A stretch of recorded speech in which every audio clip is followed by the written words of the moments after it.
Hi, everybody. First, once again, let's say thanks to the Bendish family for throwing this amazing wedding for this incredible couple. Wonderful evening so far, a wonderful weekend.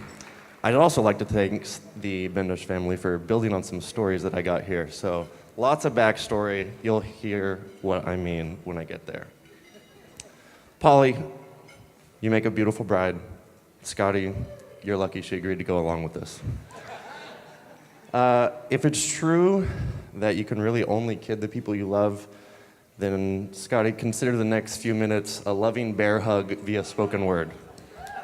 This now concludes the entire complimentary portion of my speech. To give you a little backstory on who I am and why I'm standing here, I met Scotty in San Luis.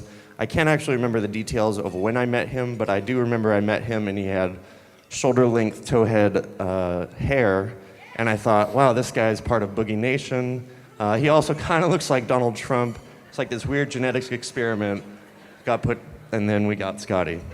But when we really became friends was when I moved into the Napomo house that is now infamous.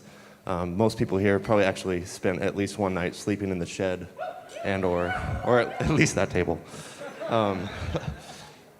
But the co-best man, Dan, who is taking care of his beautiful little baby right now, I knew Dan from college. We were in the dorms together. We lived together periodically throughout college. I didn't know Scotty, but right away when I moved to the Napomo house, I knew Scotty and I were going to be great friends. We both grew up in the Central Valley, Bakersfield and Reedley, respectively. We both feel that going through life in board shorts, tank tops, and rainbows is probably the most comfortable and best way. We both carry a gallon of Tapatio in our cars at all times. We both think Ryan Adams, Aaron Marsh, and Brandon Flowers are the greatest male vocalists of our generation. We both tear up when we hear emo falsettos. We both prefer a dead rattlesnake in the bottom of our tequila barrels. And last but not least, we both were adorned with bronzing names forged in the fire of Maui Babe and Tecate at the wall in Avila Beach. Through all those years, I was dubbed Pablo Escobrons, and Scotty, which the name he actually prefers to go by is LeBron's James. So, that was my introduction, so settle in. What I'd like to do now is I've carefully selected some stories from my tenure of friendship with Scotty to give those of you who may not know him so well a little better picture of what makes Scotty Erickson tick.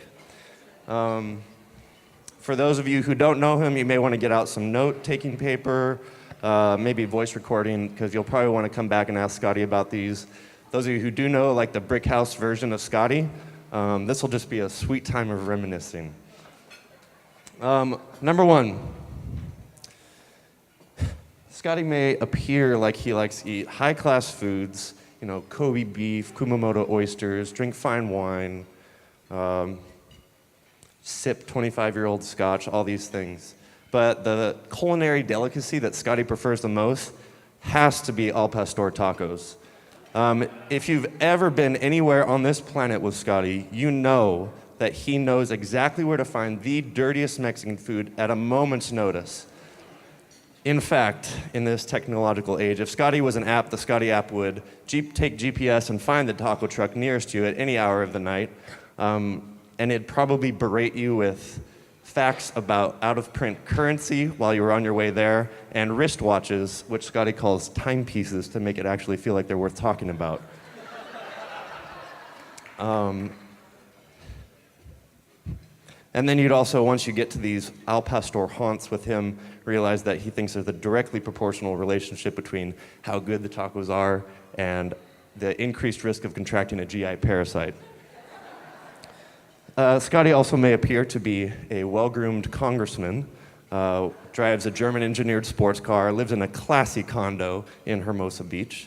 But these grooming habits have not and do not come through socially acceptable avenues.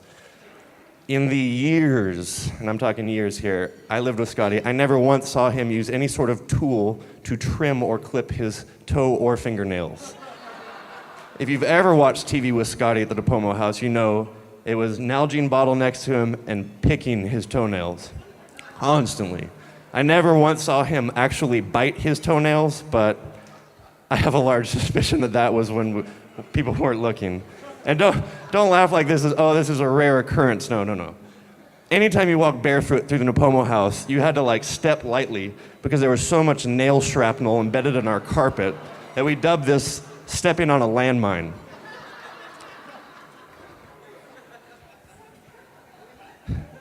Couple this with the fact that Scotty really only watched, I lived with Scotty for 3 years. He washed his sheets maybe 2 or 3 times while I lived with him, and that was because he got a new bed in that tenure. Paulie, you have your work cut out for you.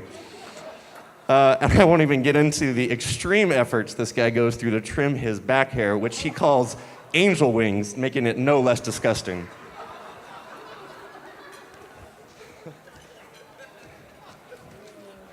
An added warning to Paulie, because Scotty told me a little fact that he wanted some calamari for dinner tonight. If he ever offers to make his special calamari, kindly refuse. This just means that Food for Less had octopus on clearance. He then brought that warm octopus home, placed it in a red wine marinade for 30 to 40 hours at a lukewarm temperature, throws it on the barbecue and serves it to you and says, "Here's my calamari." Nobody ever should eat this. It's like a hazmat violation. So, last story, only 3. Hang in there.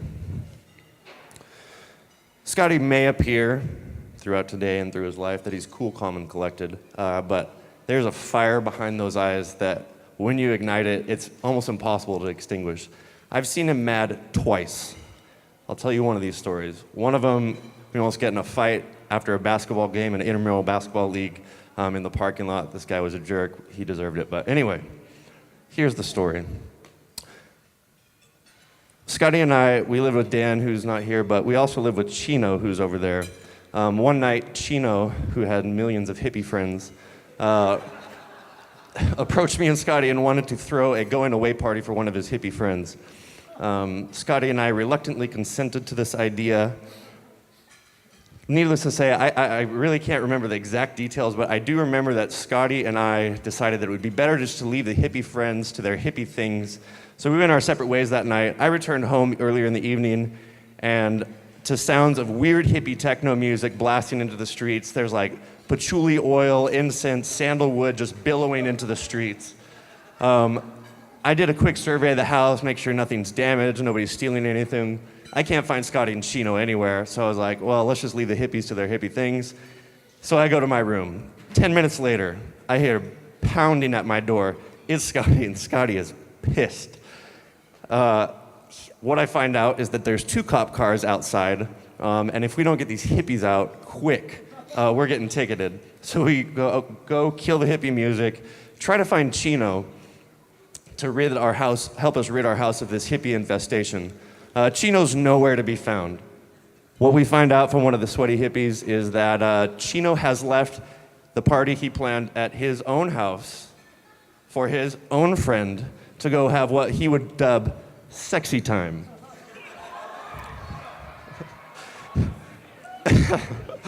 Chino's over there, by the way. This simple fact that Chino left his own party threw Scotty over the edge, and I didn't know what Scotty was capable of, but next thing I know, Scotty's grabbing on our elevated porch hippie after hippie by their hemp patchouli-soaked clothing and tossing them off the porch like they're hay bales, without any regard for their safety or the fact that the cop is parked right there and they're almost landing on the hood of these cars. It was awesome. So another warning, Paula, keep your house hippie free. You don't want to spark that fire again. In closing, most people don't know that, well, actually, Bill and Allison, you introed this for me quite nicely. Most people don't know that Scott and Dan both started courting their respective wives within the confines of the Napomo house. Dan, when he started dating Natalie, me and Scotty had to coach him through many withdrawals because she was in Australia abroad. That was back when MySpace, they wrote like 10-page MySpace emails. That was great, but I'll give you a little more story onto this Pepperdine webpage. from a different perspective. I remember the exact time when I became aware of Polly, because Scotty got this bio page, a little picture, a little bio, and I swear every time I walked by his room for weeks and weeks, he was on that page. And he was always coming back to this girl, and he was like double timing, stalking her, Facebook, Pepperdine page, Facebook, Pepperdine page. Next thing I know, a couple weeks later, she shows up at the door. Scotty's taken the day off to show her around the Central Coast. He took her to the wall.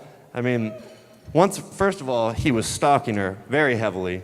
Second of all, he used PTO to show her around the Central Coast. Scotty doesn't use PTO on just anybody. Right then, I knew she was really special. Months later, they were taking classes at Pepperdine, working on the relationship that we've now seen come to fruition this evening. To conclude my diatribe, I respect Scotty more than he knows. I was completely overwhelmed and honored that he would ask me to stand near him while he committed his life to Polly earlier this evening. I think I can speak for all the groomsmen that Scotty's one of the most caring, humble, and loving people that you'll ever meet. And we love you like a brother. I'm a lucky man to know you. While we built the foundation of our friendship at countless nights in Grappolo's basement listening to jazz music, I am very happy to know that we'll be able to continue our friendship eating countless Cal Turkey specials at High Street in San Luis Obispo. And a relationship like this doesn't just happen. There's been so much prayer that has built up into this night, and to steal a line from one of our favorite artists, Copeland, we will continue to cheer for you silently and carefully as you go forward. We love you, Scotty and Polly, and let's approach the new couple. Just quickly, thanks again to Bill and Sophie for a year of planning and hard work and preparation. It's all paid off tonight. We love you and appreciate it. And thank you all for traveling from such far distances to be here.